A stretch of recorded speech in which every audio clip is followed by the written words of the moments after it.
So what's going on, guys? I'm Amazing. Welcome back to another video. Welcome back to another zombies Q&A on the channel, this series where I take your questions from the comment section below to do the zombie storyline, Easter eggs, and I answer them. As always, if you enjoyed today's video, you know what to do. Drop a like rating. Make sure you are subscribed to stay up to date with the latest content. But let's get into it. Here we go, and enjoy. The first question of today from J2 Crispy says, "Hey BOA, now that the Ether storyline is over, I was wondering what the loading screens of the BO1 version of Nectar and Totem means. Love the videos." Well, going over to this loading screen, in my opinion, this is one of the more mysterious ones that doesn't seem to link directly to the map itself. There are a lot more loading screens that are easier to interpret than this one, because Nectar and Totem was a pretty simple map. Now, it is important to remember that this is for BO1. These style of loading screens weren't available on World at War, so when Nact, Varuk, Shinonuma and Doris were brought back to Black Ops 1, we were also given these new loading screens. So we can see on the left there we have someone standing under a light with the date 1964. Is that a person or is it a zombie, because their eyes do have a yellow glow to them? And then as we keep moving across, we go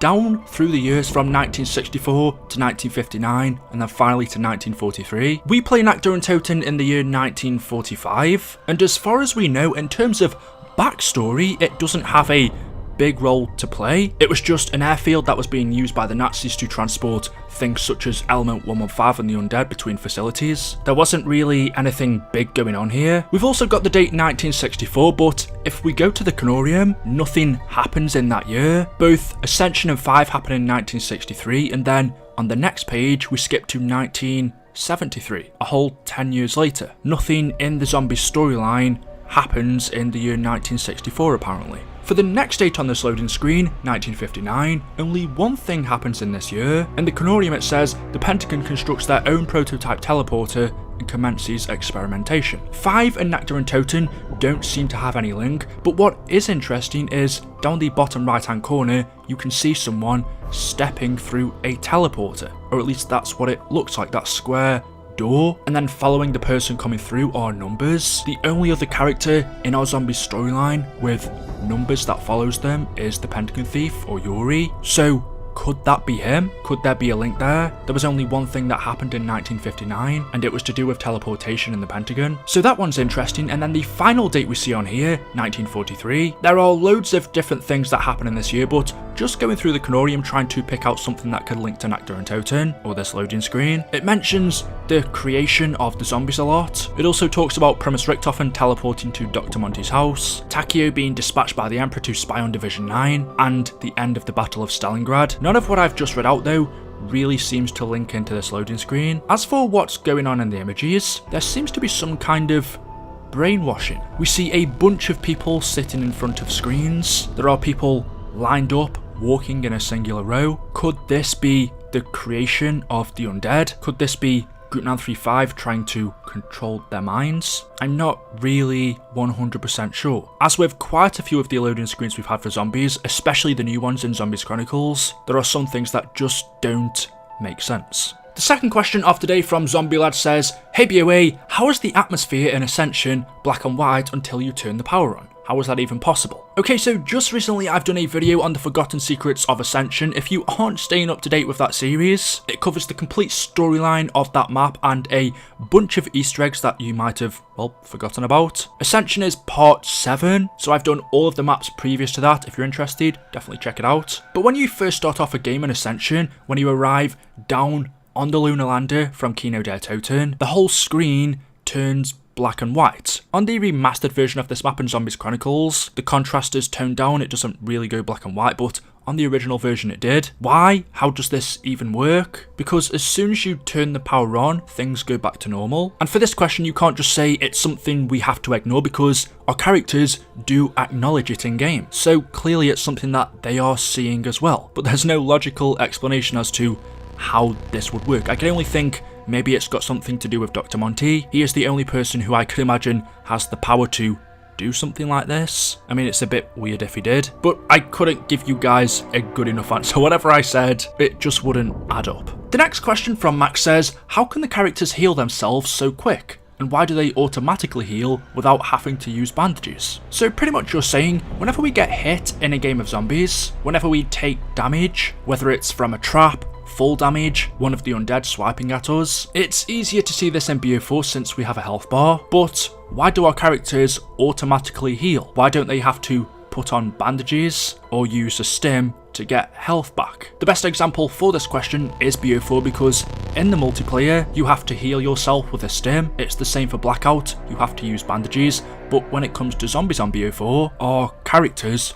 automatically heal. How is this even possible? Why is it one rule for zombies and another rule for Blackout and multiplayer? Another thing I want to mention is we do see our zombies characters in Blackout. They do travel to that universe, and when they are there, they don't automatically heal. They have to use bandages like everyone else. So it seems to have something to do with just the zombies universe. You could say if we did have to heal ourselves in COD Zombies, it'd be too difficult just because of how fast paced it is. You never really get a second to yourself unless you're at the end of the round, so if you took a couple of hits mid-round, you're not going to have any time to bandage yourself up, so that's why auto heal is in the game. It would be interesting though if our characters had to heal themselves. In terms of storyline though, is there any reason behind this that makes sense? Well, we do have perks such as Juggernog that give us extra health. We also have Quick Revive, which revives us when we are down. Maybe our characters were given some magical auto-healing potions by Dr. Monty, so they didn't die too easily and end the cycle. I'm not sure, it's an interesting question, so let me know your thoughts about this one in the comment section below. The next question from Billy the Butte says, how did the bucket wheels get on Moon? Were they built on it? So these big giant machines, the bucket wheels or the excavators as you might know them, how did these massive pieces of machinery get on Moon? You can also ask the same question for Griffin Station. How was that built? I would say that was more of a task than assembling one of the excavators on Moon. I would say if Moon happened in present day, it's not too unrealistic. I don't know if building a base on the Moon is actually possible in real life, but Moon in our zombie storyline, Griffin Station, was built in the 1940s. It's funny because in real life, no one stepped on the Moon until the 1960s. Rick Totem went there in the 1940s, so technically he was the first man on the Moon, and even then he still managed to build a moon station. Let me get this right, he was the first man on the Moon and he built a massive station on it. But yeah, somehow Rick Toffen and other Group 935 members managed to build Griffin Station. Never mind the excavators. How this was all built, how all of this technology was sent to the Moon. Was it by rockets or was it by teleportation? I would like to see Treyarch attempt to explain that one.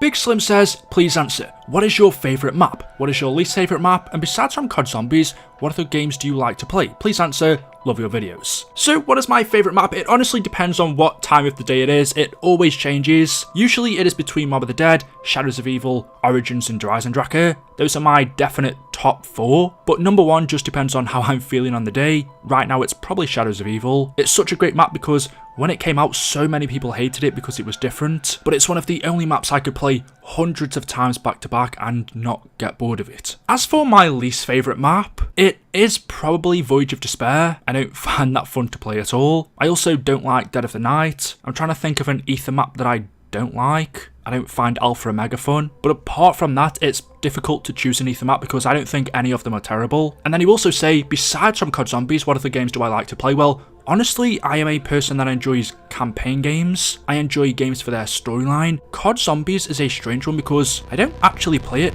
all that much, especially not for fun or not for myself. The gameplay part of Zombies isn't really my thing and it hasn't been for quite a long time. As I've gotten into my older age, I guess. I'm not old, I'm 22. I enjoy playing games for their story. Multiplayer games aren't really my thing. I'm not keen on games where you do the same thing over and over again, and you could say that for Zombies. Once you've played a map 1 or 2 times, it becomes very repetitive. So honestly, for that question, all I can say is any game that has a good story, which is what I love about Zombies, the storyline. As for the gameplay, it's not something I really play anymore. The most recent game that I've just finished is Assassin's Creed Syndicate. I've done all of them besides from that one. I've also just finished God of War because I never got around to it when it first came out, and I've started the Battlefront 2 campaign as well, so I've got quite a few going on at the same time. Honestly, there's not really anything coming out soon that I'm looking forward to, at least not on current gen. But let me know in the comment section below what games you guys are looking forward to and what you are playing. So guys, there we go, that is it. That is all I have for you for today's video. As always, hopefully you have enjoyed. If you have, you know what to do. Drop a like rating if you want to, of course.